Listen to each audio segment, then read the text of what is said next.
அனைவருக்கும் வணக்கம். இந்த சின்ன கைரடியாக வச்சுக்கிட்டு நான் என் ஊருக்கு நாம் தமிழர் கட்சிக்காண்டி என் வண்டியில் கோர்த்துக்கிட்டு விவசாய சின்னத்துக்காக ஓட்டு கட்டு போய்கிட்டு இருக்கேன். இதில் ஒரு பெரிய கட்சி 2 கட்சிகளோட எங்கள் ஊருக்காரங்க இதை பார்த்து சிரிக்கிறாங்க. நீ சிரிங்கடா, நான் எதுக்காண்டி போராடுறோம், எதுக்கு இவ்வளோ கஷ்டப்பட்டுக்கிட்டு இருக்கோம் அவங்களுக்கு தெரியுதோ என்னமோ தெரியல.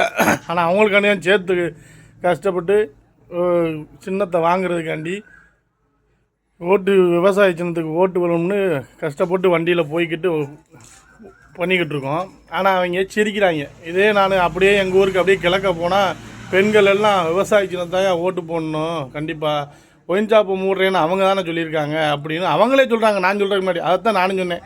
மித்த கட்சி பெரிய கட்சி இருக்குது, எந்த கட்சி ஒயின் ஷாப்பை மூடுறேன்னு சொல்லியிருக்காங்க சொல்லுங்கள் அப்படின்னு. அப்படியே பேசாமல் இருந்தாங்க. கண்டிப்பாக நாம் தமிழர் கட்சி ஒயின் ஷாப் மூடுவேன்னு சொல்லியிருக்காங்க. ஒயின் ஷாப்பை மூணுனாலே நம்ம வீட்டுக்காரங்கெல்லாம் குடிக்க மாட்டாங்க. அந்த உழைக்கிற காசை வச்சு சேர்த்து வச்சு எல்லாமே பண்ணிக்கலாம், படிச்சுக்கலாம், என்ன அப்புறம் டிவி அவங்க சொல்கிற மாதிரி டிவி வாங்கிக்கலாம், அப்புறம் காசு கொடுக்குறாங்களே அதை நம்ம சம்பாதிச்சுக்கலாம், அப்படி சொல்லி நம்ம போராடிக்கிட்டு இருக்கோம். இவங்க சிரிக்கிறாங்க. ஒவ்வொருத்தாள் நீ சிரிங்க பார்த்துக்கிட்டே. நாம் தமிழர் கட்சி என்றைக்குனாவது அரியணை ஏறும், அதுக்கப்புறம் ஒயின் ஷாப் மூட்டை விட்டு அதுக்கப்புறம் இப்போ என்னைய பார்த்து சிரிக்கிறீங்கல்ல, நான் அந்த ரேடியோ கொண்டுட்டு போகிறதுனால உங்களுக்குலாம் அப்போ தெரியும் சக்கரை எவ்வளோ கஷ்டப்பட்டுருக்காண்டா அப்படின்னு. இந்த இவ்வளோ சக்கரை பண்ணி கஷ்டப்பட்டுருக்காண்டான்னு நினைப்பீங்க நீ உண்மையிலேயே என்ன. அதனால் அன்பார்ந்த மக்களே, எந்த அரசியல் தலைவன் ஒயின் ஷாப்பை மூடுறேன்னு சொல்லியிருக்கான்? நாம் தமிழர் கட்சி சீமான் அண்ணன் மட்டும்தான் சொல்லியிருக்காரு, வேறு யாரும் சொல்லலை. அதை மனசில் வச்சுக்குங்க. குடிச்சு நம்மளை கொல்ல வைக்கிறதுக்காண்டியே ஏகப்பட்ட கடையை நம்ம சிவகாசியில் எத்தனை கடை இருக்குது தெரியுமா உங்களுக்கு? அடித்து பாருங்கள். நம்ம ஊர்லேயே எத்தனை ஊர் நம்ம நமக்கு வெள்ளையாவரத்தை தாண்டி அங்கிட்டு இருக்குது, இப்படி வெள்ளையாவரத்துக்கு இங்கிட்டு இந்த பக்கம் இருக்குது. இங்கே செங்கமலாச்சத்தை பார்த்தீங்களா எத்தனை கடை இருக்குது? அதெல்லாம் யோசிச்சு பாருங்கள். இதெல்லாம் இல்லாமல் இருந்தால் நம்ம எதுக்கு குடிக்க போகிறோம்? எதுக்குங்க குடிக்காமல் இருக்க முடியாதா? அதெல்லாம் முடியுங்க, அதெல்லாம் கண்டிப்பாக முடியும். அதனால் கண்டிப்பாக ஒயின் ஷாப்பு இந்த ஒன்றுக்காண்டியே ஆதரிக்கலாங்க நாம் தமிழர் கட்சியை. மதுக்கடைகளை மூடுவேன் அப்படின்னு தைரியமாக யாரும் சொல்லலையே. சீமானண்ணை மட்டும்தானே சொல்லியிருக்காரு. அது உங்களுக்கு புரியலையா? என்ன சும்மா சொல்கிறாரு நினச்சிக்கிட்டு இருக்கீங்களா? கூடினால எத்தனை பேர் இறந்து போயிட்டாங்க தெரியுமா? இந்த ஒரு 2-3 நாளில் எங்கள் ஊருக்கு பக்கத்தில் ஒரு கட்டச்சின்னம் பண்ணி ஒரு சின்ன ஊர் இருக்குது, ஒரு 2 பேர் இறந்து போயிட்டாங்க. அது தெரியுமா? காரணம் என்னன்னு தெரியுமா? அதெல்லாம் சொல்லக்கூடாதுங்க. அதனால் தயவு செய்து இந்த மதுவை ஒழிக்கிறதுக்காண்டியனாலும் இந்த நாம் தமிழர் கட்சியை வர வைங்க. விட்டு பாருங்கள், அவர் சொல்கிறது கண்டிப்பாக செய்வார்.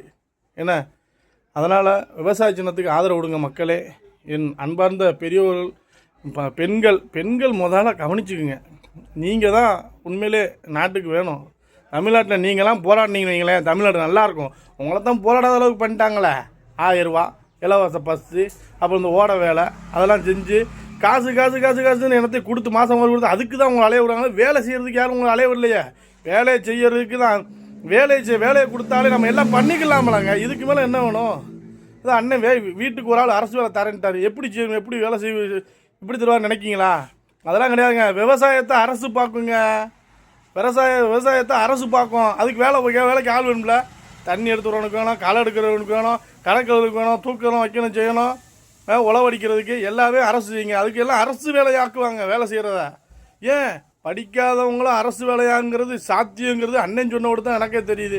கண்டிப்பாக நான்லாம் அண்ணன் வந்த உடனே கண்டிப்பாக அரசு வேலையாக மாறுவேங்க.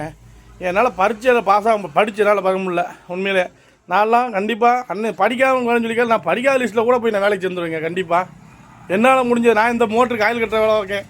நான் கண்டிப்பாக வேலை பார்ப்பேன்.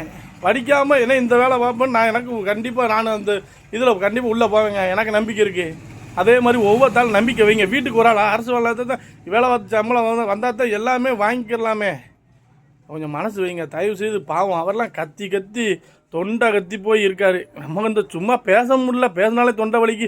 அவரெல்லாம் பாவங்க. எத்தனை நாள் பிரச்சாரம் அலைஞ்சிக்கிட்டு இருக்காரு. வேறு யார் இப்படி அலையிறா? மக்களுக்காண்டி யார் போராடிக்கிட்டு இருக்கிறது? தயவு செய்து இந்த ஒரு இடக்க வர வச்சு பாருங்கள். விவசாயத்தை செவிக்க விடுங்க.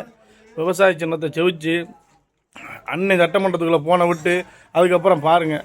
நாம் தமிழர் கட்சி அரியணை ஏறிச்சின்னு வைங்களேன், அவர் சொன்னது எல்லாமே நடக்கும். அது மட்டும் சத்தியங்க, கண்டிப்பாக சத்தியம் நடக்கும். அதனால் விவசாய சின்னத்துக்கு அனைவரும் ஓட்டு போடுங்க. ரொம்ப நன்றி. இன்னும் 2 நாள் கழித்து இன்னும் பிரச்சாரத்துக்கெலாம் போக முடியாது.